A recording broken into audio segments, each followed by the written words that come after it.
This is not just a story about politics. It is a story about oil, power, and consequence.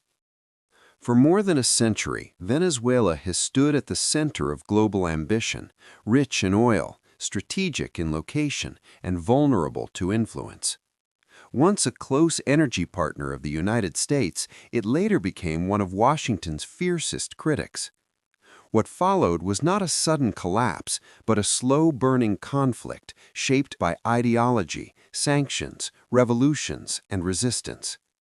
As alliances shifted and economies cracked, ordinary people paid the price. Wealth turned into scarcity, power turned into control, and diplomacy turned into confrontation.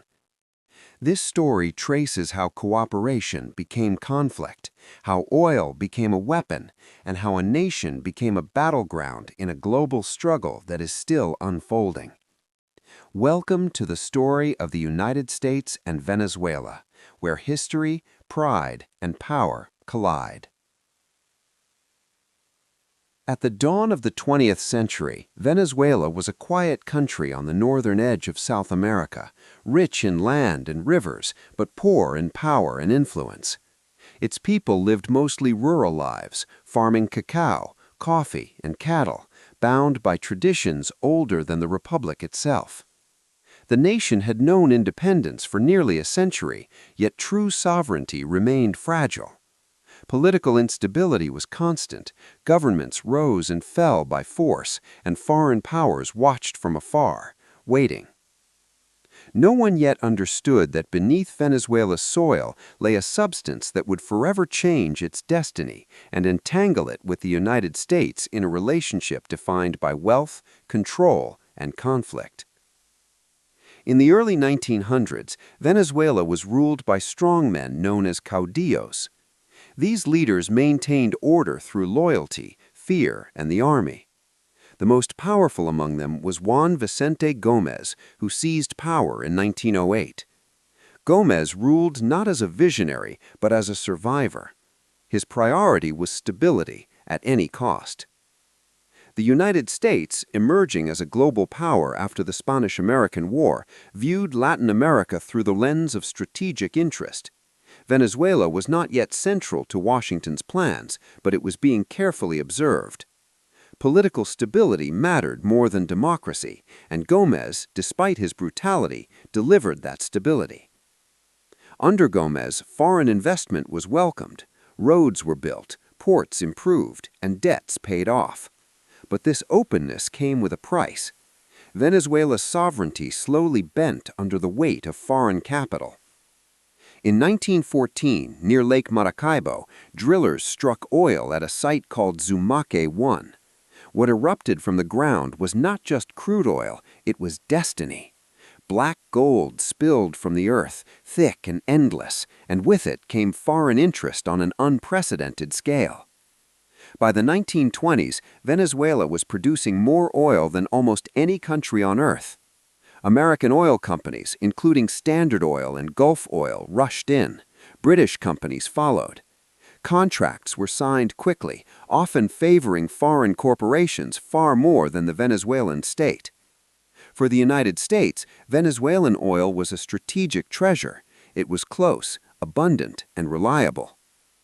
As industrialization accelerated and automobiles transformed American life, energy security became a national priority. Venezuela was no longer a peripheral country, it was becoming essential. Oil transformed Venezuela's economy almost overnight. By the late 1920s, oil accounted for the majority of export revenues. Caracas modernized rapidly. Skyscrapers rose where colonial buildings once stood. Luxury cars filled streets, still bordered by poverty. Yet the wealth was uneven. While oil profits flowed outward to foreign companies and into the pockets of elites, ordinary Venezuelans saw little benefit. Workers endured dangerous conditions. Environmental damage spread across the countryside. Entire indigenous communities were displaced. The United States government did not directly govern Venezuela, but its influence was unmistakable. American diplomats protected corporate interests, negotiated favorable tax arrangements, and ensured political continuity. As long as oil flowed north, Washington was satisfied. This was not colonialism in name, but in effect, it felt the same. By the 1930s, U.S. policy toward Latin America was guided by the good neighbor policy, which emphasized cooperation over military intervention. In practice, this meant supporting friendly governments while avoiding open occupation. Venezuela fit perfectly into this framework. Gómez remained in power until his death in 1935, supported quietly by foreign investors and tolerated by Washington. When he died, the country stood at a crossroads. A new generation of Venezuelans, students, workers, intellectuals, began questioning the system. They asked why the richest country in oil remained poor in justice. They asked why foreign companies controlled national resources, and they began to imagine a different future. The seeds of nationalism were planted. When World War II erupted in 1939, Venezuela's importance to the United States skyrocketed. Oil was now a weapon of war. Tankers carried Venezuelan crude to Allied forces across the Atlantic. German submarines prowled Caribbean waters, targeting supply lines. The U.S. military increased its presence in the region, coordinating closely with Venezuelan authorities.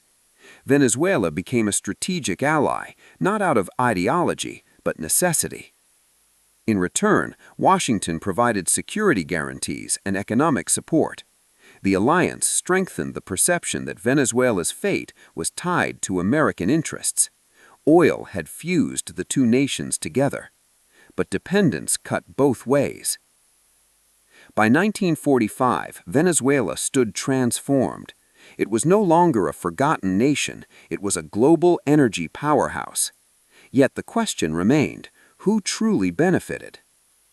The United States saw Venezuela as a reliable supplier and a stable partner. Venezuelan elites saw prosperity. But beneath the surface, resentment simmered. Many Venezuelans believed their nation had traded one form of domination for another. Oil had brought modernity, but also dependency, stability, but not equality. This imbalance would not last forever. The conflict between the United States and Venezuela did not begin with speeches, sanctions, or revolution. It began quietly, when oil first flowed from Venezuelan soil into American hands. And once begun, it could not be undone.